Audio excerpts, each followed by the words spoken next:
से पाऊं। कितनी है बेचैन सकीना तेरे नाज उठाने को, सुबह शाम तरसती है वो तेरे दिल बहलाने को। तेरी लाडली बहन सकीना का मैं दिल कैसे बहलाऊं। आस कर बिन तेरे मैं चैन कहाँ से पाऊं। आस कर बिन तेरे मैं चैन कहाँ से पाऊं। आलोट के आजा लाल तेरे जी भर के नाज उठाऊं। आस कर बिन तेरे मैं चैन कहाँ से पाऊं। आस कर बिन तेरे मैं चैन कहाँ से पाऊं।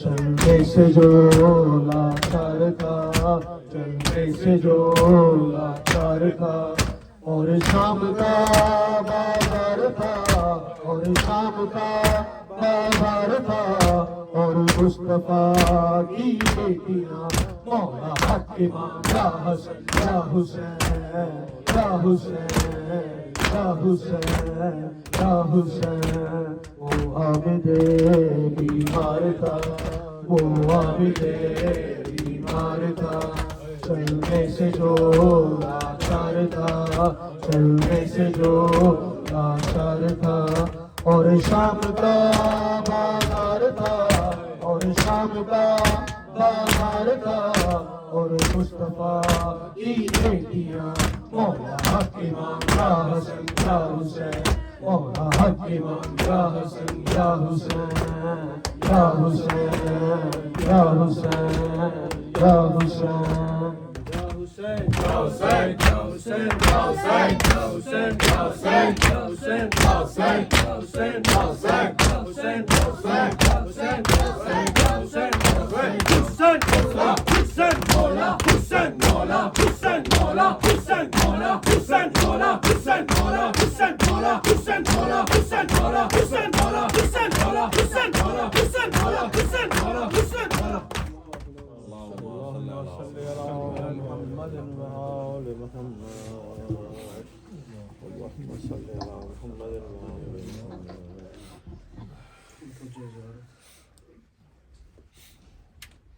अस्सलामु अलैका या रसूलल्लाह, अस्सलामु अलैका या हबीबल्लाह, अस्सलामु अलैकुम व रहमतुल्लाहि व बरकातुहू।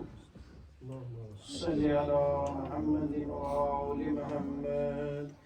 बिस्मिल्लाहिर रहमानिर रहीम।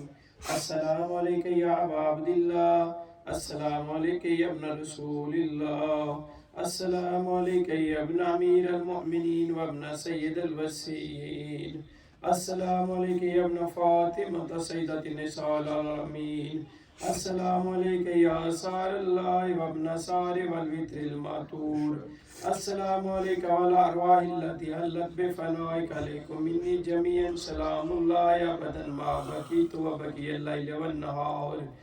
या अबा अब्दिल्लाह लक़द अज़मत अर्रज़ियत व जल्लत व अज़मत मसीबत बिका अलैना व ला जमीअ अलैहिस्सलाम व जल्लत व अज़मत मसीबत फिस समावाति अला जमीअ अहलि समावाति फलहनल्लाहु उम्मतन असास ज़ुल्म वल जौर अलैकुम अहल बैत व लहनल्लाहु उम्मतन दफ़ातकुम अन मकामिकुम व ज़ालतकुम अन मरातिबिकुम अल्लती रतबकुमुल्लाहु फ़ीहा व लहनल्लाहु उम्मतन क़तलतकुम व लहनल्लाहुल मुवाहिदीन लहुम बिल तमकीन मिन क़ितालिकुम बरीतु इलल्लाह व अलैकुम मिन अशियाइहिम व अतबाइहिम व औलियाइहिम या अबा अब्दिल्लाह إني سلم لمن سلمكم وحرب لمن حاربكم إلى يوم القيامة ولعن الله على زياد ولعن الله على مروان ولعن الله بني أمية قاتبة ولعن الله بني عمر جانتا ولعن الله عمر بن سعد ولعن الله شمرا ولعن الله أمة أسرجت والجماعة وتنكبت لك تعولك بأبي أنت وأمي لقد عزم مصابي بك فصل الله الذي أكرم مقامك وأكرمني أن يرزقني طلب صارك مع إمام منصور من أهل بيت محمد صلى الله عليه وآله اللهم اجعلني عندك وجيها بالحسين عليه السلام في الدنيا والآخرة يا أبا عبد الله إني أتقرب إلى الله وإلى رسوله وإلى أمير المؤمنين وإلى فاطمة وإلى الحسن وإليك بموالاتك وبالبراءة ممن أسس أساس ذلك وبنى عليه بنيانه وجرى في ظلمه وجوره عليكم ولا أشيائكم بريت إلى الله وعليكم منه وتقرب إلى الله ثم عليكم بموالاتكم وموالاة وليكم بالبراءة من أعدائكم والناصبين لكم الحرب وبالبراءة من أشيائهم وأتباعهم إني سلم لمن سلمكم وحرب لمن حربكم ولي لمن ولاكم ودو لمن أداكم فأسأل الله الذي أكرمكم بمعرفة أوليائكم ورزقني البراءة من أدائكم أن يجعلني معكم في الدنيا والآخرة وأن يثبت لي عندكم قدم صدق في الدنيا والآخرة وأسأل أن يبلغني المقام المحمود لكم عند الله وأن يرزقني طلب صالح مع إمام هود ظاهر ناطق بالحق منكم وأسأل الله بحقكم والشيء الذي لكم عنده أن يؤتيني بمصابي منكم أفضل ما يؤتي مصابا بمصيبتي مصيبة وعظمها وعظم رزيت في الإسلام وفي جميع أهل السماوات والأرض اللهم اجعلني في مقام هذا ممن تناله منك سلامة ورحمة ومغفرة اللهم اجعل محياي محياي محمد وآل محمد ومماتي ممات محمد وآل محمد اللهم إن هذا يوم تبركت به بنو أمية وابن عقلة الأحبار لين ابن لين لا لسانك ولسان نبيك صلى الله عليه وآله في كل موت وموقف وقف فيه نبيك صلى الله عليه وآله اللهم لعن أبا سفيان ومعاوية ويزيد بن معاوية عليهم منك اللعنة وأبد العابدين وهذا يوم فرحت به آل زياد وآل مروان بقتلهم الحسين صلوات الله عليه اللهم فضائف عليهم الأن منك والعذاب الأليم اللهم إني أتقرب إليك في هذا اليوم وفي موقف هذا الأيام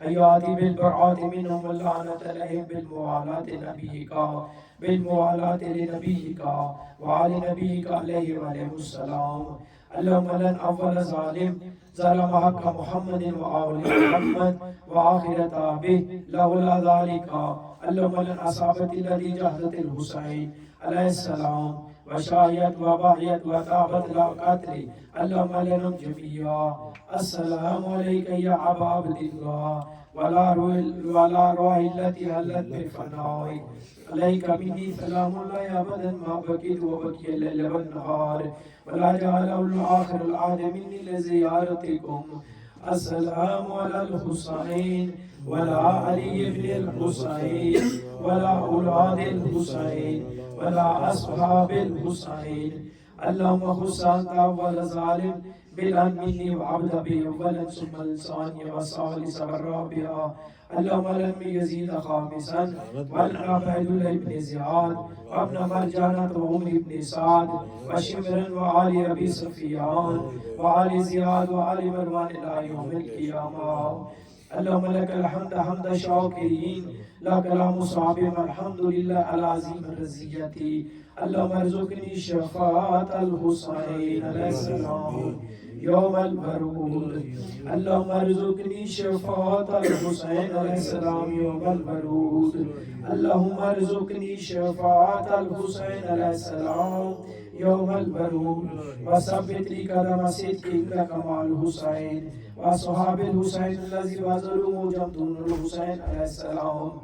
السلام عليك يا غريب الغرباء، السلام عليك يا معين الزفاف والفقراء، السلام عليك يا مشية والزوار في يوم الجزاء، السلام عليك يا أنيس النفوس، السلام عليك أيها المدفون بأرض الطوس، السلام عليكم ورحمة الله وبركاته.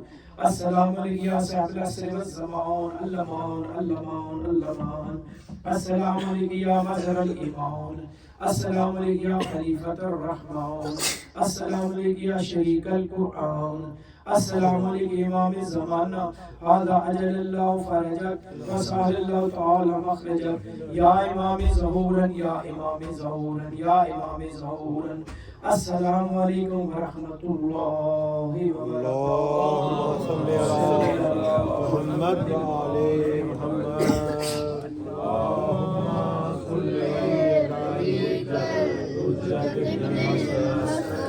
صلواتك عليه وعلى آبائه في هذه الساعة وفي كل ساعة وليا وحافظا وقائدا وناصرا ودليلا وعينا حتى تسكنه وتباتا وتمتعه فيها دليلا برحمتك يا ارحم الراحمين. صل على محمد وعلى محمد.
I don't like new thing